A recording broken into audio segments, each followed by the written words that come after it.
Hello friends, good morning. शुभ सकाळ शुभेच्छा आपण समस्त को स्वागत करुछि मोर यूट्यूब चैनल डॉक्टर सी। आसंतु आमे आज आलोचना करिबा अलंकार शब्द अलंकार।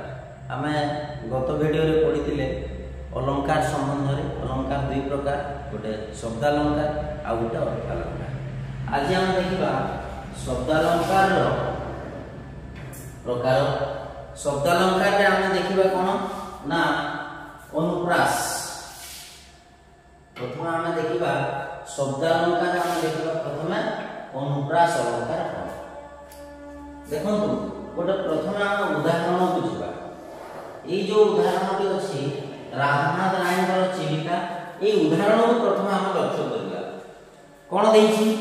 उत्कल कमला विलास दीर्घिका मराल मालिनी नीलांबु चिलिका। तापर एटा देखंतु काहे के उदाहरण निया गला। ए दुईटी पाद रे क ल एवं म रो बारंबार व्यवहार होछि। कोन होछि?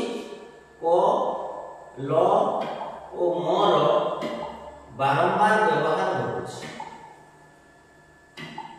एठी एई पद रे हम देखु जे क ल एवं म एई तीनोटी वर्ण रो बारंबार व्यवहार होछि। ए तीनोटी वर्ण को वर्ण अटे?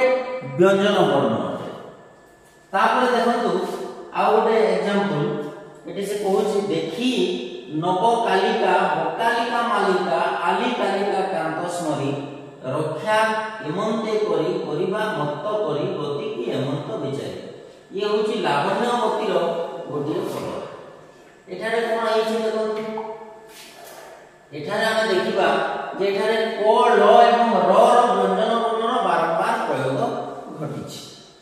तापर एठी देखिबा मुकुले चाली चरण करिबुमा विचरण व्यपदेशे वितरण अमर वितरण अमर कांति तालभि वनपादक राजी होई दपदक बहिबे अमर दर्प बिहिबे शांति पल्लवे पाटल श्यामल रुचिर रुचि रहिबो चिर निर्मल। ये होछि तपस्विनी। ये होछि तपस्विनी रो ये गंगाधर मेहर लेखा। गंगाधर मेहर तपस्विनी काव्य एटा उद्धृत करा जायछि। तारे एई जगह रे हम देखिले जे प्रथम एवं द्वितीय पद रे क च र एवं क व्यंजन वर्ण रो बारंबार व्यवहार आसुछि। तृतीय पद रे क ल एवं चतुर्थ पद रे र एवं च रो बारंबार व्यवहार आसुछि। ताले ई जो पद माने हम उदाहरण स्वरूप नेले, ए उदाहरण रे हम देखिले जे को वर्ण गोटे पद रे कोन होछि बारंबार व्यंजन वर्ण रो आवृत्ति घटुछि। बारंबार व्यंजन वर्ण बारंबार आसुछि। जेति हम देखिले उत्कल कमला विलास दीर्घिका मराल मालिनी नीलांबु चिलिका। एई जगह रे देखंतु ल क एवं म रो बारंबार व्यवहार आसुछि। तले जो बारंबार व्यवहार आसुछि एटु हम अनुमान करिबा बा हमर जो अछि कोन व्यंजन वर्ण रो बारंबार जदि पद मध्य रे हम देखिबा ताले हम जानिबा जे एटा होछि कोन अनुप्रास अलंकार। अनुप्रास अलंकार ताले का कहिबा पद मध्य रे तार डेफिनेशन हला हम बुझिबा मन रखिबा जे पद मध्य रे एक बा एकाधिक व्यंजन वर्ण बारंबार उच्चारित हेले एहाकु कोन कहा जाय? आपनकर अनुप्रास अलंकार कहा जाय। हम मन रखिबा कोन पद मध्य रे व्यंजन वर्ण बारंबार उच्चारित हेले ताहाकु अनुप्रास अलंकार बोली कहा जाय। ताले हम बुझि गले। कोन बुझिले जे अनुप्रास अलंकार केते बेले हेबो? जेते बेले पद मध्य रे व्यंजन वर्ण बारंबार आसुथुबो ताहले ताकू हमें से क्षेत्र रे अनुप्रास अलंकार रो प्रयोग बोली कहिबा। तापर हम आगु जिबा। ये होची शब्द अलंकार। एटा शब्द रे प्रयोग होईची अलंकार। तेमनि ये होची शब्द अलंकार। हम शब्द अलंकार रे तीनोटी पढिबा, अर्थ अलंकार रे तीनोटी पढिबा। तापर देखंतु जमक अलंकार कोन? जमक अलंकार होछि देखरे नलिनी नलिनी नलिनी रे पूरित ভ্রমন্তি ভ্রমরে ভ্রমরে ভ্রমরে এ শব্দ লাবণ্যবতীରୁ ଉଦ୍ଧୃତ କରାଯାଇଛି। ଏଠାରେ ଆମେ ଦେଖିବା ଯେ ପ୍ରଥମ ପାଦରେ ଥିବା ନଳିନୀ ଏକ ସମ୍ବୋଧନ ପଦ। ଏଇ ଯୋଉ ନଳିନୀ ହେଲା ଏଟା ସମ୍ବୋଧନ ଚିହ୍ନ ଲାଗିଛି ଦେଖନ୍ତୁ ହେଲା, ଏଇ ସମ୍ବୋଧନ ଚିହ୍ନ ଲାଗିଛି, ତେଣୁ ଏଟା ହେଲା ସମ୍ବୋଧନ ପଦ। ଦ୍ୱିତୀୟ ନଳିନୀ ପଦ୍ମିନୀ ଜାତୀୟ ସୁନ୍ଦରୀ ରମଣୀ ବା ନାରୀ କଥା କୁହାଯାଉଛି। ତାପରେ ଦ୍ୱିତୀୟ ନଳିନୀ ସମ୍ବୋଧନରେ ପଦ୍ମିନୀ ହେଉଛି ସୁନ୍ଦର ସୁନ୍ଦରୀ ଜାତୀୟ ରମଣୀ। ତାପରେ ଦ୍ୱିତୀୟ ନଳିନୀର ଅର୍ଥ ହେଉଛି ପୁଷ୍କରିଣୀ। ଏଇ ଯୋଉ ଦ୍ୱିତୀୟ ନଳିନୀ ଏହାର ଅର୍ଥ ହେଲା ପୁଷ୍କରିଣୀ। ତୃତୀୟ ନଳିନୀର ଅର୍ଥ ହେଲା ପଦ୍ମ। ଆରେ ପ୍ରଥମ ଯୋଉ ନଳିନୀ ହେଲା ନଳିନୀ ପ୍ରଥମ ନଳିନୀ ହେଲା ଜଣେ ନା ଜଣେ ବ୍ୟକ୍ତି ବିଶେଷ, ଜଣେ ସୁନ୍ଦର ଜାତୀୟ ନାରୀକୁ ଏଠି ନଳିନୀ ବୋଲି କୁହାଯାଇଛି। ଦେଖରେ ନଳିନୀ ଅର୍ଥାତ ହେ ନଳିନୀ ଦେଖ, ପୁଷ୍କରିଣୀରେ ନଳିନୀ ପଦ୍ମ ଫୁଲ ପ୍ରସ୍ଫୁଟିତ ହୋଇଅଛି। ସେହିପରି ଦ୍ୱିତୀୟ ପାଦରେ ଯୋଉ ପ୍ରଥମ ଭ୍ରମରେ ଅର୍ଥ ହେଲା ଭ୍ରମର, ଭ୍ରମର ମାନେ ଦ୍ୱିତୀୟ ଭ୍ରମର ଅର୍ଥ ହେଲା ଭୁଲରେ ଏବଂ ତୃତୀୟ ଭ୍ରମର ଅର୍ଥ ହେଲା ଭଉଁରେ, ଅର୍ଥାତ ଭ୍ରମର ମାନେ ଭଉଁରୀରେ ବା ଭୁଲରେ ଭଉଁରୀରେ ବୁଲୁଛନ୍ତି। ଭ୍ରମର ମାନେ ଫୁଲର ଚାରିପଟେ ଭଉଁରୀ ଭଉଁରୀ ଭଉଁରୀ ଭଉଁରୀ ବୁଲୁଥାନ୍ତି, ତ ସେଇଟା ଭ୍ରମର ମାନେ ପ୍ରଥମ ଭ୍ରମରେ ଅର୍ଥ ଭ୍ରମର ମାନେ, ଦ୍ୱିତୀୟ ଭ୍ରମରେ ଭୁଲରେ, ତୃତୀୟ ଭ୍ରମରେ ଭଉଁରୀରେ ବୁଲୁଛନ୍ତି। ତ ଏଠି କଣ ହେଲା ଦେଖ, ତାପରେ অহিমকর তাপনাশে শোভা সারস চক্রে, অহিমকর তাপনাশে শোভা সারস চক্রে দুই ধাড়ি মানে দুইটি পাদ যাক পুরাপুরি সমান, কিন্তু এটার মধ্যে অর্থ ভিন্নতা রয়েছে। এটার অর্থ ভিন্নতা রয়েছে দেখো, এটি কোন হচ্ছে প্রথম পাদরে অহি কইলে সাপ, মকর কইলে কুম্ভীর, তাপ কইলে দুঃখ, সারস কইলে পদ্ম, চক্রে কইলে সমুদ্র। সেমতি দ্বিতীয় পাদরে অহি মকর অর্থ হচ্ছে মিশাই যে অহি এবং মকর মিশি গলে অহি মকর ହେଲା সূর্য, তাপ ହେଲା উষ্ণতা, সারস ହେଲା হংস, চক্রে ହେଲା চক্রবাদীরে মণ্ডলীরে। তাহলে এই জায়গায় আমি কোন দেখুছু যে গোটিয়ে শব্দ বা সমান উচ্চারিত শব্দ বারম্বার ব্যবহার ঘটুছি, কিন্তু অর্থ প্রকাশ করুছি ভিন্ন ভিন্ন। বারম্বার ব্যবহার ঘটুছি, অর্থ ভিন্ন ভিন্ন। তো আমি তার ভিন্নার্থ বোধক এক প্রকার শব্দর বারম্বার আবৃত্তিকে যমক অলঙ্কার বলি কুহায়। এটা বুঝিবা ভিন্নার্থ বোধক অর্থাৎ অর্থ অলগা অলগা হইতিব, শব্দ গোটিয়ে প্রকার শব্দ সমান উচ্চারিত শব্দ বারম্বার পদরে ব্যবহার হইতিব, কিন্তু প্রত্যেক শব্দ সমান উচ্চারিত হলে মধ্য বা সমান শব্দ হলে মধ্য তার অর্থ ভিন্ন বুঝাইব। সেই ক্ষেত্রে আমি তাহাকে কোন কহিবা যমক অলঙ্কার বলি কহিবা। এখানে যেমতি নলিনী নলিনী নলিনী, এখানে এই নলিনী সমান আছে মাত্রা বি, এখানে নলিনীটা মাত্রাটা ভিন্ন আছে কিন্তু উচ্চারণ সমান। এখানে দেখুন ভ্রমরে ভ্রমরে ভ্রমরে তিনটা যাক সমান, কিন্তু তিনি শব্দর অর্থ ভিন্ন অর্থ বাড়ুছে। তাহলে কবিকর যে কবি চাতুরী সেমানে যে অলঙ্কার প্রয়োগ করেছেন, সে অলঙ্কার এখানে হচ্ছে কোন না যমক অলঙ্কার।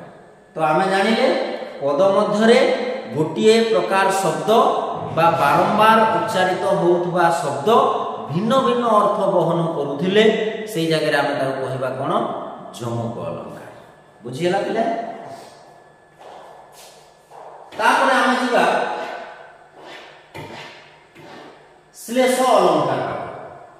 শ্লেষ অলঙ্কার কোন হয়? শ্লেষ অলঙ্কার রে আমি প্রথম উদাহরণ বুঝিবা। এখানে দেখন্তু বাবু নাক সিরিদান যোগ্য যোশাকু বিহর কানন কর আলিঙ্গন। এটা বৈদেহীশ বিলাস রামকাব্য উপেন্দ্র ভঞ্জଙ୍କ দ্বারা রচিত। এটা দেখন্তু সে যে সূর্পণেখার নাক কাটি দেওয়া প্রসঙ্গ এই জায়গায় উল্লেখ করা যাইছে। অর্থাৎ রাম লক্ষ্মণকে গোটে কথা কহিলে, সে যে কথা কহিলে যে বাবু নাক শ্রীদান যোগ্য যোশাকু বিহর কানন কর আলিঙ্গন, গোটে অর্থরে হেব যে বাবু তুমি তাকে গ্রহণ কর আলিঙ্গন কর।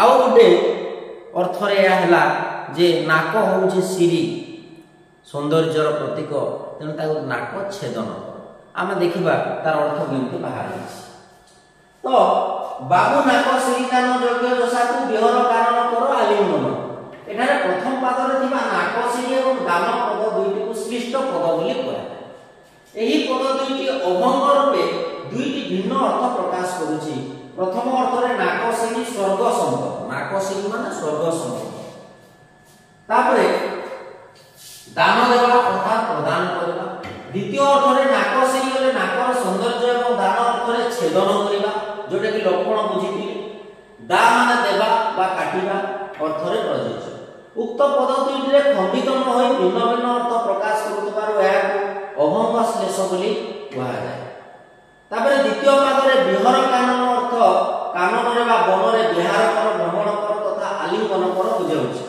एवं द्वितीय अर्थ रे विहर विशेष भाव रे हरण कर कान ओ न कर आलिंगन को बुझाउछि एठारे विहर अर्थ छेदन करबा बा कान को छेदन कर आलिंगन को न कर बुझाउछि कानन पदटी खंडित हेबा द्वारा कान न भिन्न अर्थ प्रकाश पाउछि तेणु याकु सभंग श्लेष बोली कहा जाय एही पदटी रे सभंग एवं अभंग श्लेष थिबारु याकु भंगाभंग श्लेष अलंकार बोली कहा जाय प्रथमे तापर हम जेना देखंतु जे श्लेष अलंकार को दुई भाग रे विभक्त करा जायछि गोटे हला सभंग श्लेष अर्थात जोठारे शब्द को भांगी देकी अर्थ बाहर करा जाय आउ गोटे हला अभंग श्लेष जोटे शब्द को न भांगी को अर्थ बाहर करा जाय आउ गोटे हला भंगा भंग श्लेष अर्थात किछि शब्द भंगा जाय किछि शब्द भंगा जाय नाही आउ अर्थ बाहर करा जाय ताले सेटा होछि भंगा भंग श्लेष एही भाव रे दुई प्रकार रे आमे श्लेष अलंकार देखिबा को पाई तीन प्रकार रे देखिबा को पाई तो गोटे हला सभंग श्लेष अभंग श्लेष आउ गोटे हला भंगा भंग श्लेष तो एही पद रे भंगा भंग श्लेषर प्रयोग करछि काई ना कि किछि शब्द को माने एठारे गोटे शब्द भांगी की अलगा अलगा अर्थ प्रकाश करूछि शब्द को न भांगी की मध्य अलगा अलगा अर्थ प्रकाश करि पारुथबार क्षमता रहुछि तो एई क्षेत्र रे कोन कहा जाय आमे ताकू कोन कहूछु श्लेष अलंकार प्रयोग बोली कहूछु से भितरे किछिटा श्लिष्ट पद थाए हला श्लिष्ट पद थाए जेउठारे गोटे शब्द दुई बा कहिबो अधिक भिन्नार्थ अर्थ प्रकाश करे सेठारे श्लेष अलंकार हुए जेउ शब्द एकाधिक अर्थ प्रकाश करे ताकू श्लिष्ट पद बोली कहा जाय जेउ शब्द को जेमति कि कानन कान न ताकू भांगी देले अलगा अर्थ होउछि कानन कहले जंगल को बुझौछि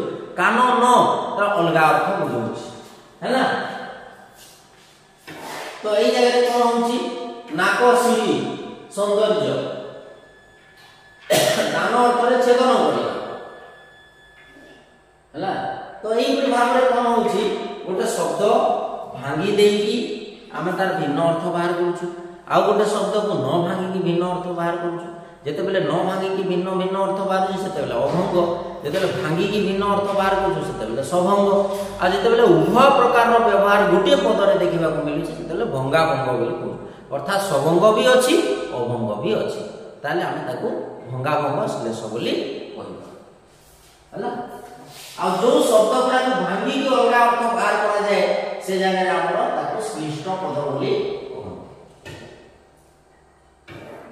एठे नाक सिरि एवं दान पद दुईटर श्लिष्ट अर्थ एई पद दुईटी को अभंग रूपे दुईटी भिन्न अर्थ प्रकाश करछि तापरे द्वितीय अर्थ रे नाक सिरि नाकर सौंदर्य एवं दान अर्थ रे छेदन करिबा अर्थात दा होछि देबा बा काटिबा नाकु उक्त पद दुईटी खंडित न होई भिन्न भिन्न अर्थ प्रकाश करथिबारु याको अभंग श्लेष कहै सेंति द्वितीय पाद रे विहर कानन अर्थ रे वन रे विहार कर भ्रमण कर तथा आलिंगन कर बुझौछि सेमति द्वितीय अर्थ रे विहर विशेष भाव रे हरण कर कान न कान ओ न कानन प्रथम हला जंगल किंतु कान ओ न कर माने आलिंगन को बुझौछि एटारे अर्थात विहर छेदक कान को छेदन कर आलिंगन को न एई परि भाव रे ताकू भांगी के व्यवहार होछि तेनो एटारे अभंग भी रहिछि सभंग भी रहिछि तेनो एटा को भंगा भंग अलंकार बोली आमे भंगा भंग श्लेष अलंकार बोली आमे कहिथा ताले आज आमे आलोचना कले कोन प्रथमे आमे आलोचना कले बहु अलंकार যমক অলঙ্কার তারপরে প্রথমে আমি অনুপ্রাস অলঙ্কার তারপরে দ্বিতীয়রে আমি ব্যবহার আলোচনা করলে কোন যমক অলঙ্কার প্রথম অলঙ্কার যেটা অনুপ্রাস অলঙ্কারে আমি কোন দেখিলে যে পদরে আমার ব্যঞ্জন বর্ণর বারম্বার ব্যবহার ঘটিলা সেটাকে আমি অনুপ্রাস অলঙ্কার তারপরে যেତେବେଳେ ଆମେ ଦେଖୁଛୁ যমক অলঙ্কারে কোন হচ্ছে যে সমান উচ্চারিত শব্দ মানে গোটিয়ে অর্থ প্রকাশ ন করিকি ভিন্ন ভিন্ন অর্থ প্রকাশ করছন্তি দেখরে নলিনী নলিনী নলিনী রে পুরি এটা হচ্ছে তোমার যমক অলঙ্কার এবং তৃতীয়রে আমরা আলোচনা কলে শ্লেষ অলঙ্কার যোউথিরে কি গোটিয়ে শব্দ ভিন্ন ভিন্ন অর্থ প্রকাশ করছে সেই ক্ষেত্রে তাকে শ্লেষ অলঙ্কার বলে কুহযাব শ্লেষ অলঙ্কার তিন ভাগে বিভক্ত সভঙ্গ অভঙ্গ ভঙ্গাভঙ্গ যোউটি সভঙ্গ অভঙ্গ দুই জন থিবে এটা ভঙ্গাভঙ্গ বলে কুহযাব এইপরি ভাবে আমি তিনোটি অলঙ্কার বিষয়ে আলোচনা কলি বহিকে দেখিব বহিরে যে উদাহরণ আছে সেগুলা টিকে মনে রাখা পড়িব বহির উদাহরণ হি কেবল পড়িব তেণু অলঙ্কার ক্লাস রে আমার শব্দালঙ্কার আমি আলোচনা কলি আউ শব্দালঙ্কার আমি তিনোটি শব্দালঙ্কার কথা আলোচনা করিছু আହୁରି অলঙ্কার ଅଛି ଆମ ପାଇଁ କେବଳ ଏତିକି ଦିଆ ହେଇଛି ତେଣୁ ଆଜିର କ୍ଲାସ୍ ଏତିକି ପୁଣି ଦେଖା ହେବ ନେକ୍ସଟ ଭିଡ଼ିଓରେ ଅର୍ଥାଲଙ୍କାରକୁ ନେଇକି ଯଦି ଭଲ ଲାଗିବ କମେଣ୍ଟ କରିବ ଲାଇକ୍ କରିବ ଏବଂ ସାଙ୍ଗମାନଙ୍କୁ ସେୟାର କରିବ ଆଉ ଯେଉଁଠି ଯଦି କିଛି ତ୍ରୁଟି ରହିବ ବା ବୁଝି ନ ପାରିବ ସେଇ ଜାଗାରେ କମେଣ୍ଟ କଲେ ପୁଣି ନେକ୍ସଟ ଭିଡ଼ିଓରେ ଆମେ ତାକୁ ବୁଝାଇବା ପାଇଁ ଚେଷ୍ଟା କରିବା ରହୁଛି ଧନ୍ୟବାଦ ବେଷ୍ଟ ଅଫ୍ ଲକ୍।